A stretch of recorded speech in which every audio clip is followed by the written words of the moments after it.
മീരയുടെ കുരുക്കുമുറുക്കി പ്രകാശ്, അവസരം മുതലാക്കാൻ പ്രഭാവതി. മീര പെട്ടിരിക്കുകയാണ്. ഇനി പ്രകാശിൻ്റെ കുരുക്കിൽ നിന്നും രക്ഷപ്പെടാൻ അത്ര എളുപ്പം സാധിക്കില്ല.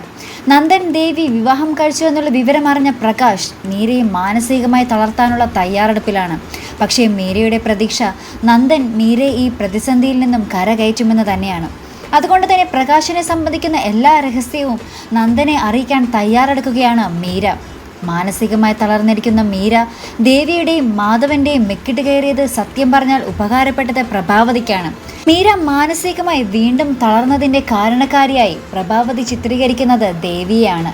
തൻ്റെ നമ്പറുകളൊന്നും വിജയിക്കാതെ വിഷമിച്ചിരുന്ന പ്രഭാവതിക്ക് ഇതൊരു ഓണം ബമ്പർ തന്നെയാണ്.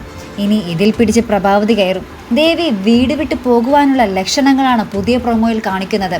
അങ്ങനെ സംഭവിച്ചാൽ വീണ്ടും ആവർത്തനം വിരസതയായി മാറും. കാണാം എന്തെല്ലാം സംഭവവികാസങ്ങളായിരിക്കും ഇനി നടക്കാൻ പോകുന്നതെന്നറിയാൻ.